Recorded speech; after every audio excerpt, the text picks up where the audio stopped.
Hello. It is May 4th, 2006. This is a podcast about us making $1 million. One?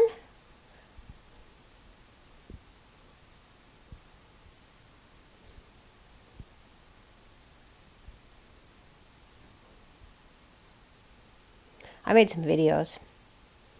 I finished up the video about the cops, about a bad thing what they did, putting me in jail. I made a video about it. The other thing what I did was I'm just working on now. I made a video project for a student film in Philadelphia. This guy's in film school, and he's making a 3-part movie on fragility of relationships, and I'm being the video artist in the 3rd part. When I started this project,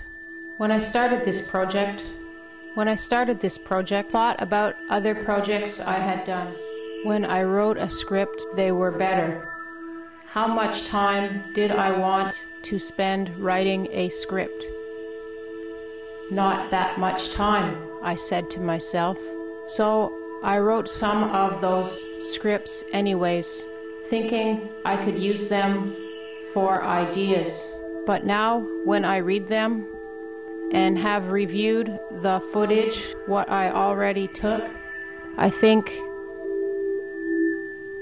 it's just not good. It's like bad poetry. I don't like bad poetry. I don't really like poetry at all, unless there is music behind it.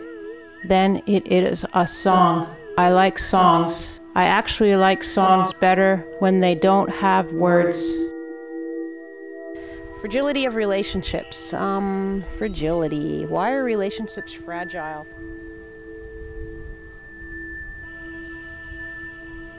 Everybody seems to experience a heartbreak at some point in their lives. I kind of thought, well, maybe I can't have a broken heart because my mom kind of smashed it when I was a kid. To be fair to my mom, I wouldn't say it's her fault. People grow up in hard circumstances. There are people who do overcome their environments, but they're few and far between, I think. What do you think, Michael? Yeah, I think it's pretty difficult to overcome environment for sure. It's kind of like if you don't know where the light switch is on, or even that there is a light switch. How are you going to flick the light switch?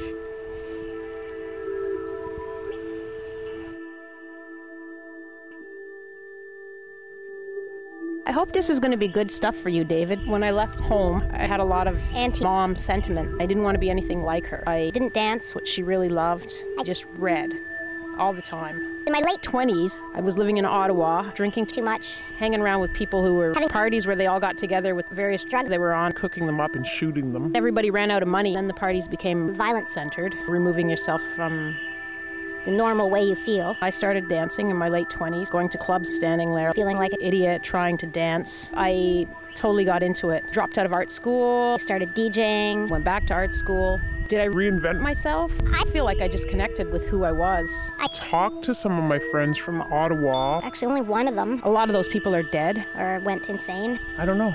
Do you think I reinvented myself? I think you reinvented yourself. My relationship with my mom is still fragile. It's pretty non-existent. I don't talk to her. When I do talk to her, she tends to put me down if I give her any details about how my life going. She doesn't know any better. She moved here when she was 17. From Holland. Didn't understand the language. Lived 2 miles away from a town of 4,000. In the snow. On like little gravel roads. She spent her weeks in Ottawa cleaning houses. Came home on the weekend. Gave the money to Grandpa to help look after the family. There was 9 kids. Grandpa was prone to hitting kids. My uncles tell me, my mom never talked about this kind of thing. She did the best she could with what she had.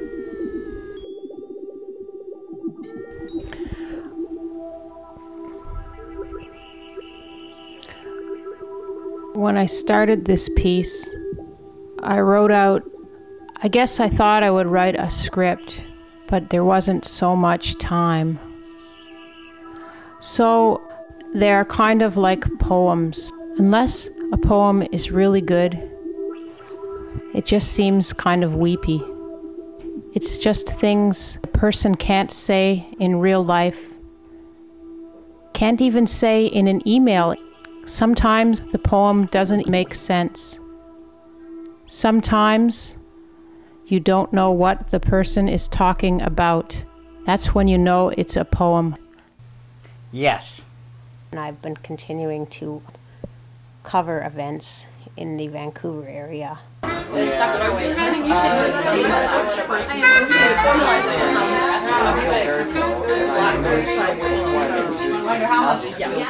So this is the first inaugural afternoon tea of the Ladies Hot Tea and Bun Society. And we started thinking about it on my birthday. Well, my birthday, yeah. When was your birthday? My birthday was in September 9th.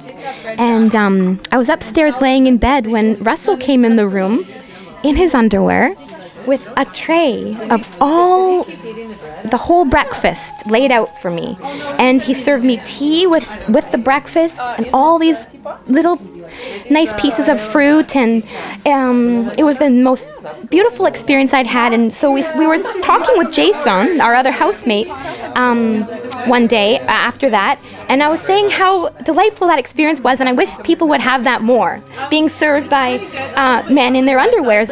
You are good servers of buns. That's right. Okay. I'm glad. Yeah. Thank you. I'm glad you think so.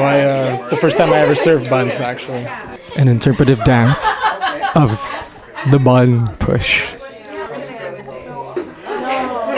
Oh, wow, that's very good. Okay. Frog style investigative report. What are you making? Cucumber sandwiches with the crust cut off, as you will see momentarily. Fancy. What do you do with the crusts? Well, we've been putting them in the compost. Hot buns and sensitivity, ladies. You want to show of the final product? Oh, sure.